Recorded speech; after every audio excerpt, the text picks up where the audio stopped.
Hello. और हमारी इस गहन चर्चा में आप सभी श्रोताओं का बहुत बहुत स्वागत है। जो हमारा शो है ना, बुक बातें, हाँ तो आज हम फिर से हाजिर हैं। हाँ, बिल्कुल। और आज का जो विषय है ना, मतलब वो वाकई आपको सोचने पर मजबूर कर देगा। सही कहा। अम, जरा कल्पना कीजिए, क्या होता है एक इंसान के दिमाग के साथ जब उसे सालों तक, मतलब एकदम सालों तक किसी दूसरे इंसान का संपर्क ही ना मिले। वो एकदम अलग थलग पड़ जाए समाज से। एग्जैक्टली exactly, जब उसे अकेलेपन के एक अंधेरे कुएं में धकेल दिया जाए।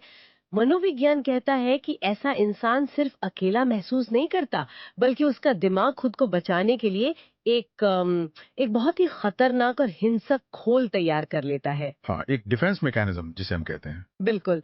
तो आज की हमारी इस डीप डाइव में हम एक ऐसे ही विषय की तह तक जाने वाले हैं। हमारे सामने आज कुछ मनोवैज्ञानिक लेख हैं और हमारे एक बहुत ही जिज्ञासु श्रोता द्वारा भेजे गए शानदार नोट्स हैं। वो नोट्स काफी कमाल के हैं सच में। हाँ, तो आज का हमारा मिशन क्या है? एक ऐसी कहानी के पीछे के मनोविज्ञान को डिकोड करना, जिसे दुनिया ने अब तक सिर्फ एक परियों की कहानी मान लिया था, ब्यूटी एंड द बीस्ट। मतलब ये सिर्फ एक कहानी नहीं है। ठीक है, तो चलिए इसे गहराई से समझते हैं, क्योंकि आज हम किसी परी कथा की नहीं, बल्कि इंसानी डर, आघात और उस भयानक राक्षस की बात कर रहे हैं, जो कभी-कभी हम सभी के अंदर छिपकर बैठा होता है। बिल्कुल। और ये समझना बहुत जरूरी है कि ये जो नोट्स हमारे सामने है ना, ये हमें कहानी को एक बहुत ही अलग नजरिए से देखने पर मजबूर करते हैं। हाँ। मतलब अक्सर हम कहानियों को बहुत सीधे तौर पे देखते हैं। हाँ, मतलब एक हीरो है, एक विलन है और बस कुछ जादू है। हाँ, एकदम ब्लैक एंड व्हाइट। लेकिन यहाँ जो सामग्री है, वो हमें कहानी की घटनाओं के बजाय उन घटनाओं के पीछे काम कर रहे हैं इंसानी व्यवहार और एम्पैथी यानी सहानुभूति की गहराई में ले जाती है। सही बात है। ये हमें यह सोचने पर मजबूर करती है कि जब हम किसी को राक्षस कहते हैं, तो असल में उस शब्द का निर्माण कौन कर रहा होता है? वो इंसान खुद या वो समाज जो उसे देख रहा है? बहुत ही गहरा सवाल है ये। और इस स्रोत सामग्री में जिस तरह से माहौल का वर्णन किया गया है ना, वो अपने आप में बहुत कुछ कहता है। जरा सोचिए उस जगह के बारे में। वो महल, हाँ। घने रहस्यमयी जंगल, ऊंचे पहाड़ और उन सब के बीच खड़ा एक विशाल और डरावना महल। एक ऐसा महल जहां कोई रोशनी नहीं है, कोई हंसी नहीं है। सिर्फ एक अजीब सा सन्नाटा। हाँ, सन्नाटा। और उस सन्नाटे को चीरती हुई बीच बीच में गूंजने वाली एक दर्द भरी और डरावनी दहाड़।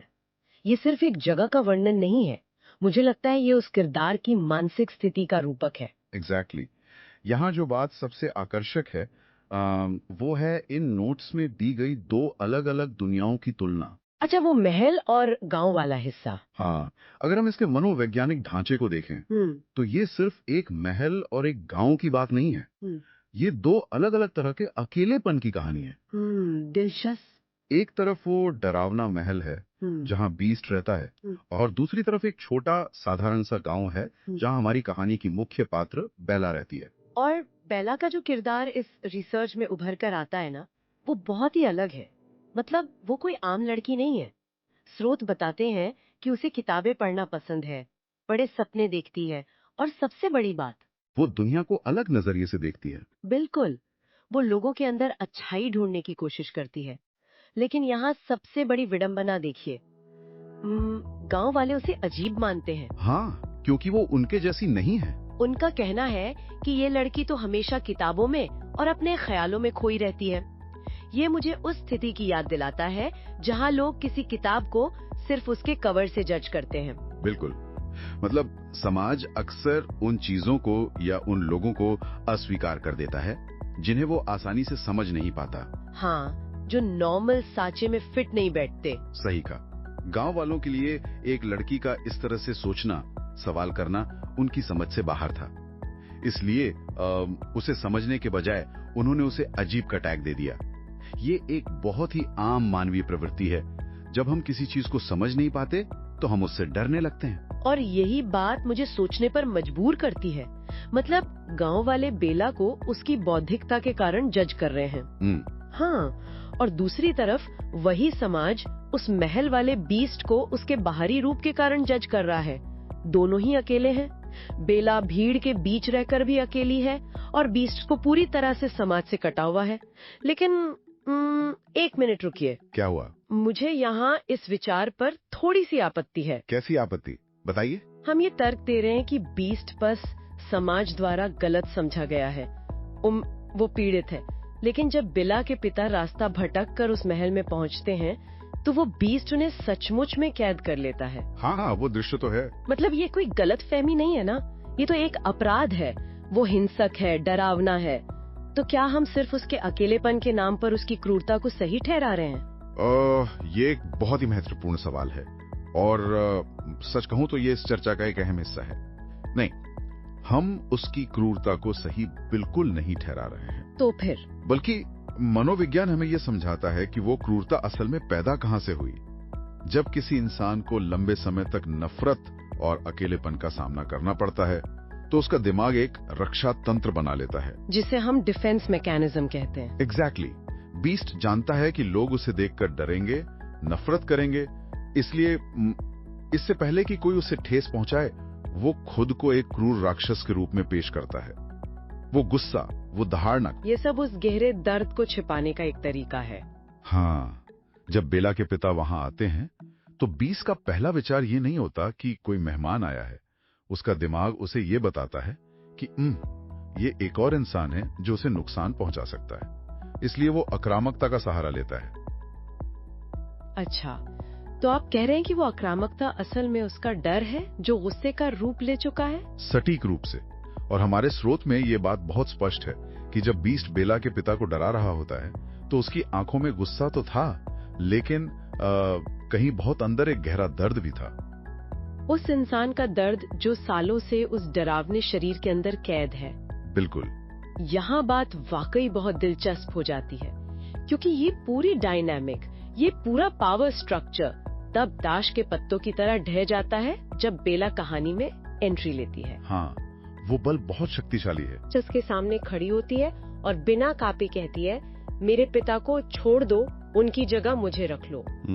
बिना किसी डर के। जरा सोचिए, एक ऐसा प्राणी जो अपनी ताकत और खौफ के दम पर राज करता है, वो अचानक एक निहत्ती लड़की के सामने कमजोर पड़ जाता है, और किसी हथियार से नहीं, सिर्फ इसलिए क्योंकि वो लड़की उससे डर नहीं रही थी। इस घटना के पीछे का विज्ञान बहुत गहरा है। अगर हम इसे व्यापक दृष्टिकोण से देखें तो किसी भी तरह का खौफ या तानाशाही तभी तक काम करती है जब तक सामने वाला डरता है। सही बात है, डर ही उनकी ताकत होती है। बिल्कुल। बीस्ट की पूरी पहचान इस बात पर टिकी थी कि लोग उससे खौफ खाते थे। जब बेला ने डरने से इनकार कर दिया तो उसने अनजाने में बीस्ट का सबसे बड़ा हथियार छीन लिया। जब कोई आपसे डरता ही नहीं है तो आप उसे कंट्रोल कैसे करेंगे? अरे वाह, ये तो बिल्कुल वैसा ही हुआ जैसे कोई बड़ा तानाशाह मंच से चीख चीख कर धमकियां दे रहा हो और सामने बैठी भीड़ बस हंसने लगी। हाँ, उसकी सारी ताकत उसी पल खत्म हो जाएगी। डर का ना होना ही बीस्ट की राक्षस वाली पहचान को बेमानी कर देता है। और ये बीस्ट के लिए एक बहुत बड़ा मनोवैज्ञानिक झटका था। उसे समझ ही नहीं आता कि इस नई स्थिति से कैसे निपटा जाए, क्योंकि उसे इंसानों के साथ सामान्य व्यवहार करना तो आता ही नहीं है। वो सिर्फ खौफ की भाषा जानता है।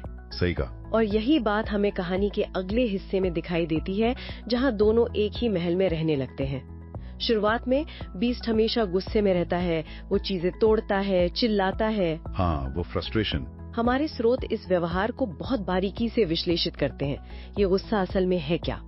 मुझे लगता है कि ये गुस्सा एक बहुत गहरे घाव पर बंधी एक गंदी और डरावनी पट्टी की तरह है। बहुत अच्छी एनालॉजी है ये। बाहर से देखने पर वो पट्टी इतनी भद्दी लगती है कि कोई उसे छूना नहीं चाहता, लेकिन बेला जो चीजों की गहराई में जाती है वो उस पट्टी के पार देख पाती है। उसे समझ आ जाता है कि इस डरावने शोर शराबे के नीचे एक इंसान है जो अंदर से पूरी तरह टूट चुका है। और यहीं पर कहानी सबसे बड़ा मोड़ लेती है। संवाद की ताकत यहाँ अपना काम करती है। एक ऐसा संवाद जो सिर्फ शब्दों का नहीं बल्कि भावनाओं का है। बेला एक दिन बीस्ट से पूछती है, तुम इतने अकेले क्यों हो? हाँ, और जो जवाब मिलता है ना, वो सीधा दिल पर चोट करता है। बीस्ट कहता है, क्योंकि लोग चेहरे देखते हैं, दिल नहीं। बहुत गहरी लाइन है। तो इस पूरी चर्चा का असल में क्या मतलब है? क्या इस लाइन का ये मतलब है कि दुनिया में असली राक्षस वो लोग हैं जो सिर्फ बाहरी रूप देखते हैं, जो किसी की आत्मा को समझने की कोशिश ही नहीं करते? ये एक तीखा लेकिन सच सवाल है। अगर हम इसे समाज शास्त्र के नजरिए से देखें तो समाज अक्सर बाहरी आवरण के आधार पर फैसले सुनाता है। जब हर कोई आपको एक राक्षस मानता है, आपसे डरता है, तो एक मनोवैज्ञानिक प्रक्रिया शुरू होती है जिसे हम सेल्फ फुलफिलिंग प्रोफेसी कहते हैं। मतलब आप वही बन जाते हैं जो लोग आपके बारे में सोचते हैं। बिल्कुल, आप खुद भी वही मानने लगते हैं। बीस्ट ने खुद को एक राक्षस मान लिया था क्योंकि दुनिया उसे वही दिखा रही थी। लेकिन उस दिन जब बेला ने उससे वो सवाल पूछा, तो उसने अनजाने में बीस्ट के सामने एक नया आईना रख दिया। एक ऐसा आईना जिसमें बीस्ट को अपना भयानक चेहरा नहीं बल्कि अपनी इंसानियत दिखाई दी। सही कहा। एम्पैथी यानी सहानुभूति का असली मतलब यही होता है। यह सिर्फ तरस खाना नहीं है, तरस खाने में एक दूरी होती है। हाँ, जैसे हम किसी कमजोर को देखते हैं। एग्जैक्टली। सहानुभूति का मतलब है दूसरे के दर्द को महसूस करना। बेला ने उसके अंदर उस टूटे हुए इंसान को देखा जिसे सिर्फ प्यार की तलाश थी, और यही वो पल था जिसने बीस्ट के अंदर के उस जमे हुए रक्षा तंत्र को पिघलाना शुरू कर दिया। ये बहुत ही खूबसूरत है, लेकिन हम जानते हैं कि इस कहानी में समय का भी एक चक्र चल रहा है। हाँ, वो श्राप। इन नोट्स में उस श्राप का भी जिक्र है। महल पर एक श्राप है जो तभी टूटेगा जब कोई बीस्ट को उसके असली रूप में प्यार करेगा, और समय तेजी से खत्म हो रहा है।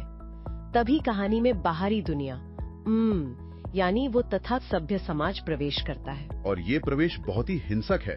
गांव वाले महल की तरफ कूच करते हैं। उनके हाथों में मशाले हैं, तलवारें हैं और दिलों में नफरत। और यहीं पर इस पूरी स्रोत सामग्री की सबसे बड़ी विडंबना सामने आती है। जरा इस दृश्य को इमेजिन कीजिए। एक तरफ वो लोग हैं जो बस्तियों में रहते हैं, जो खुद को सभ्य मानते हैं, जो समाज के नियमों का पालन करते हैं। ऐसे जीव को मारने जा रहे हैं जिसके बारे में वे कुछ नहीं जानते। भीड़ की मानसिकता। और दूसरी तरफ वो जीव है जिसे दुनिया राक्षस कहती है, लेकिन वो इस वक्त जमीन पर पड़ा है, घायल है और सिर्फ प्यार का इंतजार कर रहा है। वो किसी पर हमला नहीं कर रहा। ये एक मॉब मेंटालिटी का क्लासिक उदाहरण है। मनोविज्ञान हमें बताता है कि जब लोग एक भीड़ का हिस्सा होते हैं तो वो अपनी व्यक्तिगत पहचान खो देते हैं, जिसे डी इंडिविजुएशन कहते हैं, राइट? हाँ, भीड़ में इंसान वो कर गुजरता है जो वो अकेले में कभी नहीं करेगा।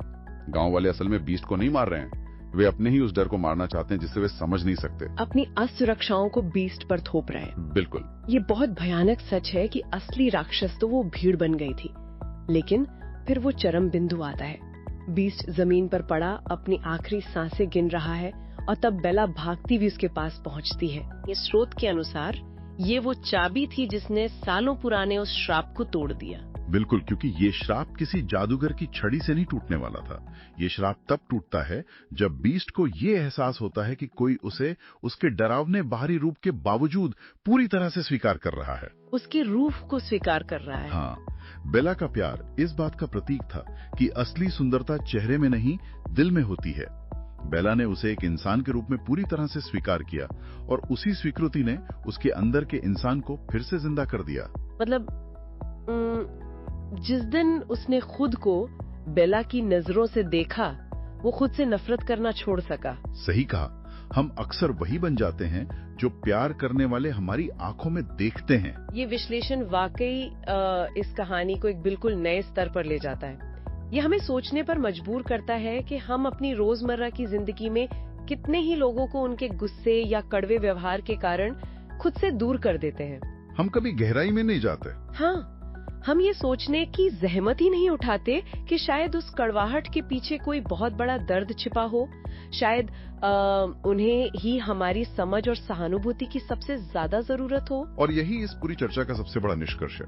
ये कहानी हमें अपनी धारणाओं को चुनने के लिए प्रेरित करती है। लेकिन इस चर्चा को समाप्त करने से पहले इन नोट्स के आधार पर एक बहुत ही गहरा और थोड़ा बेचैन करने वाला विचार सामने आता है जिस पर बात करना जरूरी है। वो क्या है? हम ये तो समझ गए कि बेला के प्यार ने बीस्ट को एक बेहतर इंसान बना दिया, लेकिन जरा एक कदम पीछे हटकर सोचिए, अगर बीस्ट को वो श्राप मिला ही ना होता। ये बहुत ही दिलचस्प दृष्टिकोण है। अगर वो बाहरी रूप से एक डरावना राक्षस न बना होता, अगर वो हमेशा उसी सुंदर मगर घमंडी और सतही राजकुमार के रूप में रहता जो लोगों को सिर्फ उनके बाहरी रूप से मापता था, तो क्या वो कभी बदल पाता? एग्जैक्टली। तो क्या वो कभी सहानुभूति का असली मतलब समझ पाता? क्या वो कभी ये जान पाता कि किसी का दिल देखना क्या होता है?